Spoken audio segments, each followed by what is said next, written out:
एक गरीब लड़के की प्रेरणादायक कहानी। शब्द संख्या लगभग 850। गांव के एक कोने में एक छोटा सा टूटा फूटा घर था, जहां रहता था रमेश, एक गरीब लड़का जिसकी उम्र मुश्किल से 13 साल रही होगी। उसके पापा खेतों में मजदूरी करते थे और मां दूसरों के घरों में काम करके परिवार का पेट पालती थी। 3 बहनों और एक छोटे भाई के बीच रमेश सबसे बड़ा था और वही घर का एकमात्र पढ़ाई करने वाला बच्चा था। रमेश के पास स्कूल यूनिफॉर्म नहीं थी, चप्पल फटी हुई और बैग में किताबें आधी थी। फिर भी वह रोज स्कूल जाता था। उसका सपना था, मैं बड़ा अफसर बनूंगा ताकि मेरी मां को काम ना करना पड़े और मेरे भाई बहन अच्छे स्कूल में पढ़ सकें। लोग उसका मजाक उड़ाते थे, कुछ कहते, अरे ये गरीब का बेटा क्या बड़ा आदमी बनेगा। लेकिन रमेश ने कभी हार नहीं मानी। संघर्ष की शुरुआत। हर सुबह रमेश अखबार बेचता, फिर स्कूल जाता, दोपहर में खेतों में काम करता और शाम को दूसरों के घरों में झाड़ू पोछा करता। जितना भी वक्त बचता वह पढ़ाई में लगा देता। कई बार पेट भूखा रहता, लेकिन मन किताबों से भरा हुआ होता। वह अपने गांव के सरकारी स्कूल में पढ़ता था, जहां शिक्षक भी सीमित थे, मगर उसका जज्बा असीम था। एक दिन स्कूल में एक जिला स्तर की प्रतियोगिता का आयोजन हुआ। उसमें एक निबंध लेखन प्रतियोगिता थी। विषय था मेरे सपने। रमेश ने उसमें हिस्सा लिया और पूरे दिल से लिखा। उसके विचार इतने भावुक और सच्चे थे कि वो प्रतियोगिता जीत गया।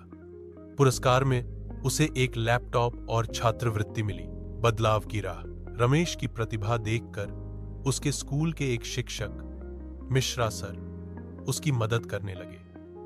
वे उसे अतिरिक्त समय में पढ़ाते, किताबें लाकर देते और कभी कभी खाना भी। रमेश ने 10वीं की परीक्षा में जिले में टॉप किया। अब गांव के लोग भी उसे इज्जत की नजर से देखने लगे। वो अब सिर्फ रमेश नहीं था, बल्कि गांव का सितारा बन चुका था। छात्रवृत्ति से उसने आगे की पढ़ाई शहर के एक अच्छे कॉलेज में की। वहीं वह ट्यूशन पढ़ाकर और एक छोटी सी नौकरी करके अपना खर्चा चलाता रहा।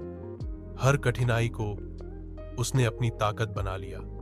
वह जानता था कि गरीबी एक स्थायी चीज नहीं होती, अगर मेहनत से लड़ाई की जाए। सपने की उड़ान। कॉलेज के बाद रमेश ने सिविल सर्विसेज की तैयारी शुरू की। यह सबसे कठिन परीक्षा थी, लेकिन रमेश जैसे लड़के के लिए तो यह भी एक मंजिल थी जिसे पाना था। उसने दिन रात मेहनत की, एक एक किताब को रट डाला, हर पेपर की प्रैक्टिस की।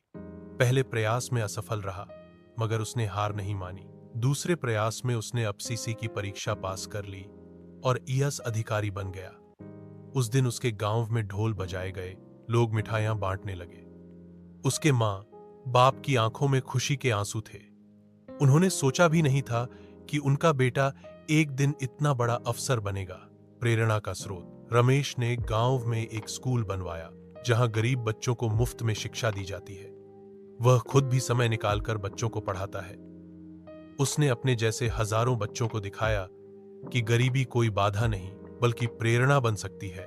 आज रमेश न सिर्फ एक अफसर है, बल्कि एक प्रेरणा है उन लाखों गरीब बच्चों के लिए जो सपने देखने से डरते हैं।